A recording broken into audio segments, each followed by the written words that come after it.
dari kelompok Q yang terdiri dari Syarifah Fatihah Zaiza Arafah dengan NIM 020, Rosita Dewi dengan NIM 066, Arfa Rizka Maharani dengan NIM 072,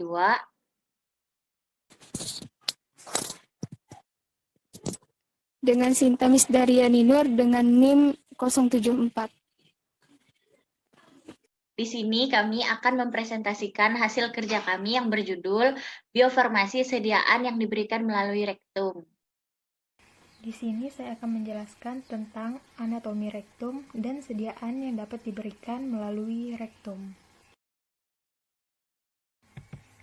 Rektum. Seperti yang kita ketahui, rektum merupakan bagian dari saluran pencernaan yang berawal dari ujung usus besar dan berakhir di anus.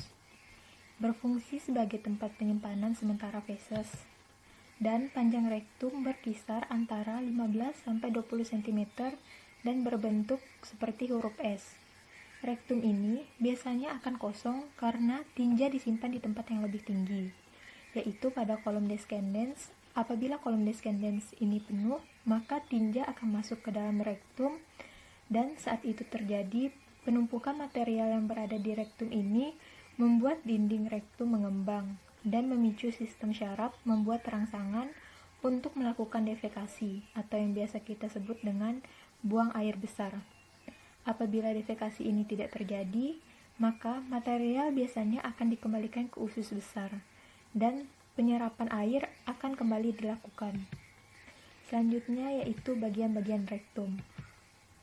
Bagian-bagian rektum dibagi menjadi 3 bagian. Yang pertama yaitu pada panah berwarna orange di daerah nomor 3, termasuk ke dalam bagian atas rektum. Panjangnya berkisar 10-15 cm dari anal verge. Umumnya, rektum mencapai batas atasnya sekitar 12 cm dari anal verge. Selanjutnya pada daerah nomor 2 dan ditunjukkan oleh panah berwarna biru, yaitu termasuk bagian tengah rektum. Panjangnya berkisar 6-10 cm dari anal verge. Selanjutnya yaitu bagian terakhir, yaitu ditunjukkan oleh daerah nomor 1 dan panah berwarna pink, termasuk pada bagian bawah rektum, dan panjangnya berkisar 3-6 cm dari anal verge.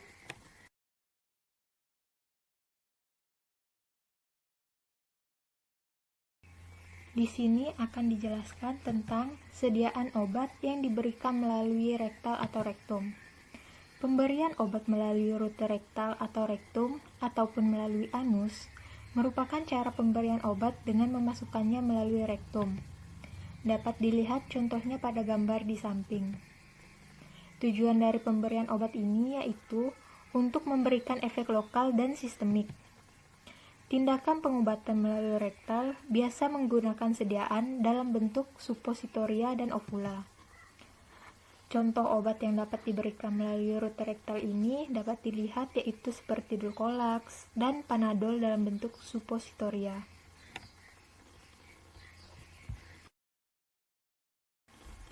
Selanjutnya, ada keuntungan dan kerugian sediaan melalui rektal. Keuntungan pertama yaitu mencegah penghancuran obat oleh enzim usus atau pH rendah di dalam lambung. Kedua, rute rektal berguna bila obat dapat menginduksi muntah ketika diberikan secara oral.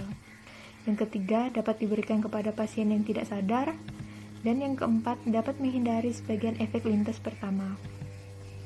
Selanjutnya ada kerugian. Pertama yaitu dapat menimbulkan peradangan bila digunakan secara terus-menerus. Yang kedua, absorpsi obat tidak teratur. Yang ketiga, penggunaannya tidak menyenangkan, serta onset of action-nya lebih lama.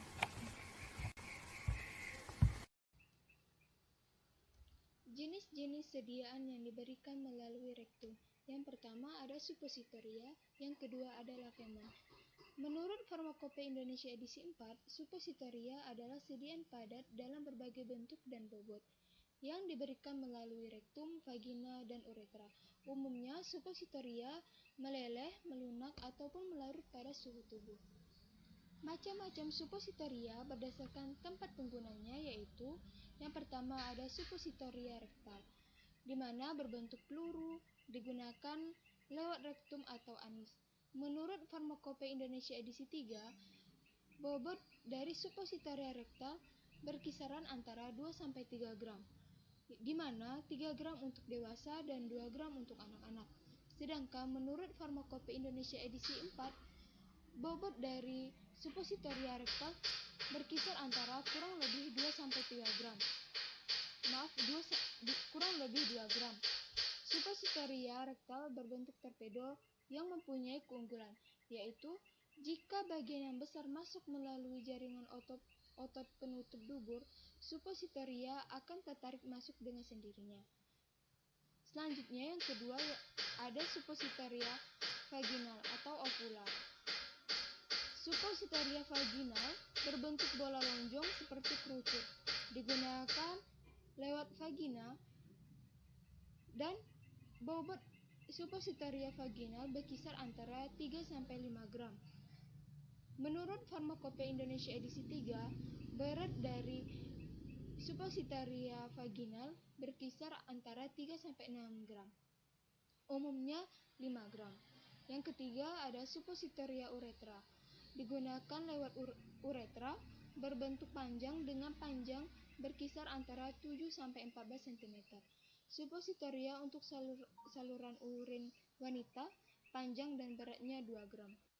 Ini pun bila oleum kakao sebagai basisnya. Selanjutnya ada contoh obat dari suppositoria, yaitu ada Dulcolax. Kemudian contoh obat dari ovula yaitu ada Vagistin. Selanjutnya contoh obat suppositoria uretra ada antihemoroid. Selanjutnya enema atau lavement.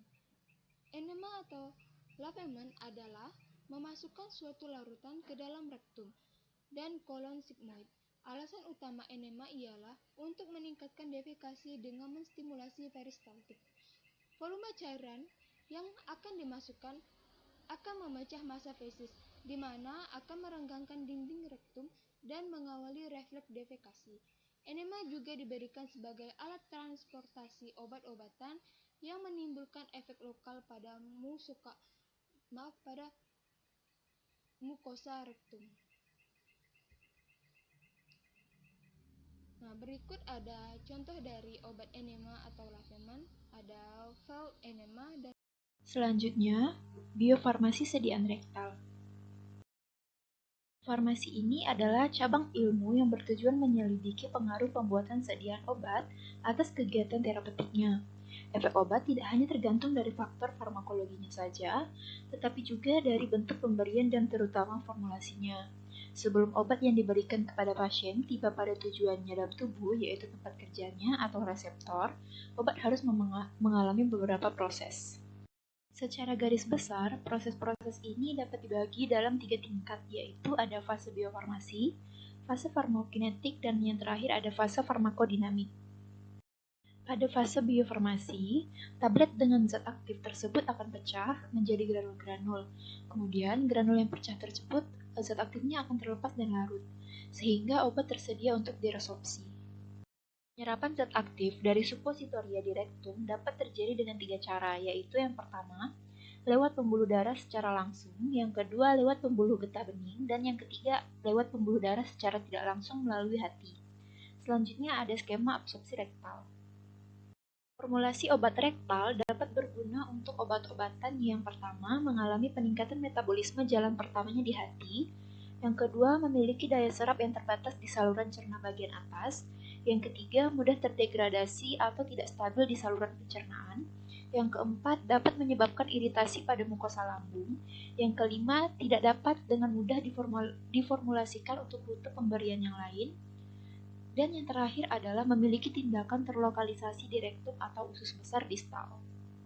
Selanjutnya, ada faktor yang mempengaruhi penyerapan rektal, di mana absorpsi obat setelah pemberian rektal ditentukan oleh kombinasi faktor terkait formulasi, faktor terkait obat, dan faktor terkait fisiologi. di mana faktor terkait formulasi. Agar absorpsi terjadi, obat-obatan harus dikeluarkan terlebih dahulu dari formulasi dan kemudian dilarutkan ke dalam cairan rektal bervolume rendah sebelum melewati lapisan mukus dan epitel.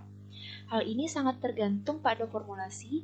Dengan bentuk sediaan cair yang mengandung obat dalam larutan, misalnya enema, memiliki laju absorpsi yang lebih cepat dibandingkan dengan sediaan padat, misalnya suppositoria dan tablet, yang memerlukan disintegrasi, pencairan, dan atau pelarutan formulasi untuk melepaskan obat. Selanjutnya ada faktor fisikokimia obat. Sifat fisikokimia obat juga mempengaruhi kemampuannya untuk diserap melalui rute rektal. Ini termasuk kelarutan, derajat ionisasi, koefisien partisi, dan ukuran partikel. Setelah pelepasan dari formulasi, kelarutan obat dalam cairan rektal akan menentukan konsentrasi maksimum yang tersedia untuk absorpsi, dan juga untuk membentuk gradien yang tergantung pada konsentrasi untuk penyerapan.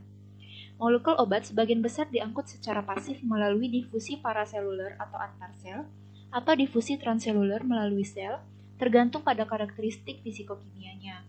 Transport paraseluler lebih disukai untuk lebih banyak molekul hidrofilik, molekul terionisasi, dan senyawa dengan berat molekul yang tinggi. Oleh karena itu, jalur transseluler merupakan mekanisme utama absorpsi obat di rektum. Pada pH rektum yang relatif netral, obat-obatan basa dengan konstanta disosiasi asam pKa di dekat atau di atas kisaran fisiologis cenderung lebih mudah diserap, karena sebagian besar obat tersebut dalam bentuk non-ionisasi. Memiliki keseimbangan optimal antara hidrofilisitas dan lipofilisitas penting untuk pemberian obat rektal yang efektif. Idealnya, obat harus memiliki sifat hidrofilik yang memadai agar dapat larut dalam cairan rektal dan cukup lipofilik untuk melewati epitel. Faktor fisiologi yang mempengaruhi pengiriman obat rektal, yang pertama ada pertimbangan anatomi. Saat mengembangkan bentuk sediaan rektal untuk kelompok usia yang berbeda, penting untuk mempertimbangkan perbedaan ukuran anatomi antara rektum orang dewasa dan anak-anak. Selanjutnya ada situs penyerapan obat. Selanjutnya ada retensi formulasi, kemudian volume cairan dan pH, dan yang terakhir ada viskositas isi rektal dan pergerakan usus. Adanya feses di dalam rektum mempengaruhi viskositas isi rektal, yang selanjutnya dapat mempengaruhi pelarutan obat, stabilitas obat, serta kontak obat dengan dinding mukosa untuk absorpsi. Suppositoria adalah suatu bentuk sediaan padat yang pemakaiannya dengan cara memasukkan melalui lubang atau celah pada tubuh, di mana akan melebur, melunak, atau melarut dan memberikan efek lokal atau sistemik.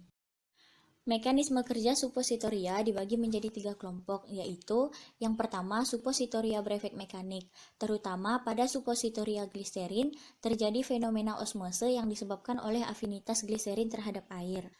Hal tersebut menyebabkan eksudasi usus sehingga menimbulkan gerakan peristaltik. Yang kedua, suppositoria berefek setempat.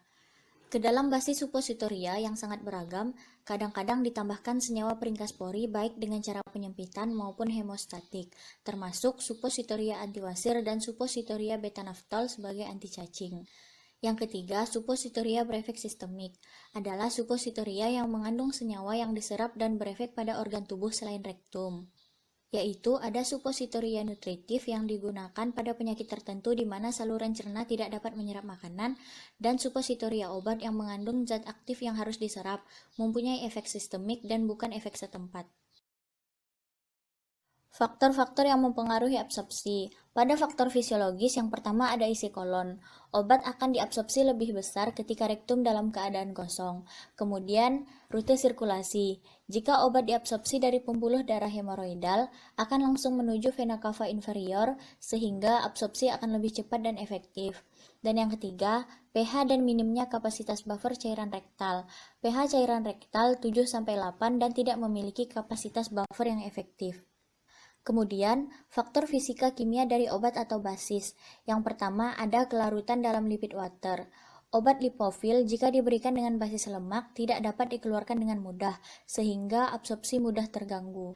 Kemudian yang kedua ada ukuran partikel. Semakin kecil partikel, maka semakin besar kelarutannya. Dan yang terakhir sifat basis. Jika basis berinteraksi dengan obat atau mengiritasi membran mukosa, akan menurunkan absorpsinya, khususnya pada kasus-kasus suppositoria. Kemudian syarat-syarat basis suppositoria. Basis berpengaruh pada pelepasan zat aktif yang terdapat di dalamnya, serta efektivitas dan keamanan dalam penggunaannya. Syarat basis yang ideal antara lain, yang pertama, melebur pada temperatur rektal, yang kedua, tidak toksik atau tidak menimbulkan iritasi dan sensitasi, yang ketiga, dapat bercampur atau kompatibel dengan berbagai obat, yang keempat, tidak berbentuk metastabil, yang kelima, mudah dilepas dari cetakan, yang keenam, memiliki sifat pembasahan dan emulsifikasi. Yang ketujuh, bilangan airnya tinggi. Yang kedelapan, stabil secara fisika dan kimia selama penyimpanan. Dan yang terakhir, dapat dibentuk dengan tangan, mesin, kompresi, atau ekstruksi. Selanjutnya, ada cara penggunaan dari suppositoria. Yang pertama, cuci tangan Anda terlebih dahulu dengan menggunakan sabun dan air. Kemudian, jika suppositoria lembek, masukkan suppositoria ke dalam kulkas atau letakkan suppositoria di dalam air dingin selama 30 menit agar suppositoria mengeras kembali. Kemudian buka kemasan suppositoria dan lumasi suppositoria dengan menggunakan air lubrikan dan jangan menggunakan vaselin. Selanjutnya, miringkan tubuh Anda dan tarik kaki kanan Anda hingga setinggi perut dan bagian kaki kiri dengan posisi lurus.